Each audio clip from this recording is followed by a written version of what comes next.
Hello, this is Chris Pratt from Eurogamer, and we're taking another look at Overwatch's latest hero, Ana, who was revealed officially yesterday. And if you saw some of the videos we put up around that reveal, you'll know we've been playing with her on the game's PTR, checking out how her abilities work, how she functions. But this bit right here stood out to me as something interesting we've seen in the gameplay trailer. She can interrupt ultimates using her sleep dart, which got me to thinking exactly which ultimates does this work on and how does it play out in an actual proper game. So we went back to the PTR, set up some custom matches, and got to testing. Starting with, obviously, Pharaoh, Ana's daughter. So this is a big, flashy ultimate ability. You jump into the air, you shout justice reigns from above, except you can also be put to sleep and it drops you to the ground, which is, going to be very, very useful. But there's something extra here, something I think you'll really like. Take a listen closely to this new voice line.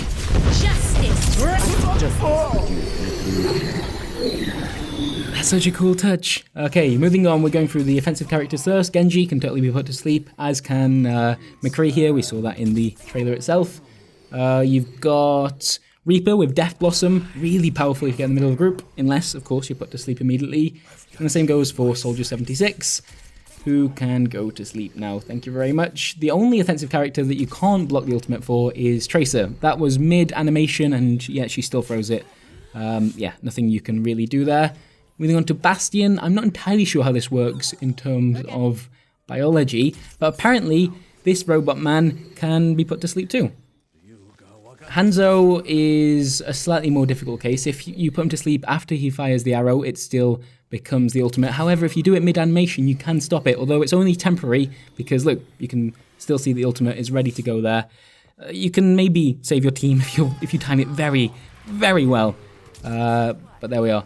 Moving on to Junkrat, even if you put him to sleep after he's used his Riptire ability, you can still use it. We're not surprised by that, as the same goes for if you kill him after he uses the Riptire. However, you can interrupt the animation of him launching the Riptire, and look at that, this time the ultimate actually takes a hit. It goes down to about 60%. So yeah, if you're very, very good with your sleep dart placement, that could be rather cool. You can't do anything against Maze, that was mid-animation, and yet she still throws her ultimate. Torbjorn is a great candidate for putting to sleep with a sleep dart because his ultimate is so powerful. He goes full molten core and can do loads and loads of damage even without his turret, but it doesn't prevent him from being put to sleep.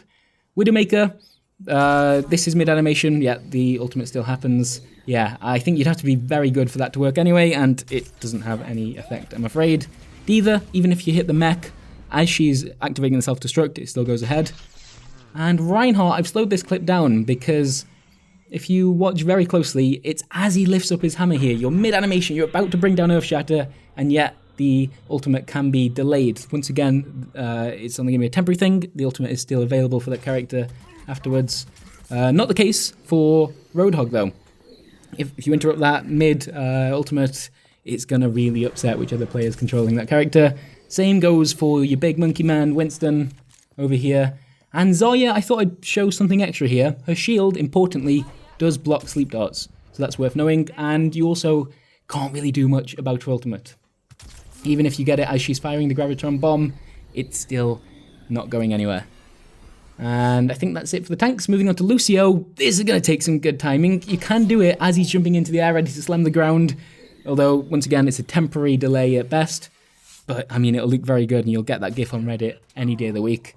And finally, if we look at Mercy and her Resurrect, because it's now an instantaneous thing when she uses that ability, even if you get her as she's casting it, it's going to go ahead.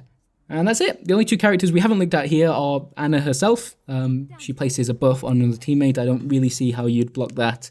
And Symmetra, whose ultimate is a teleport.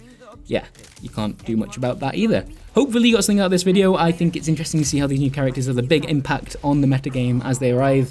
And yeah, if you enjoyed this video, we've done other stuff on Overwatch as well that you might like. Cheers very much for watching, and we'll see you next time. Ana, reporting for duty. I'm on the attack. Follow me in.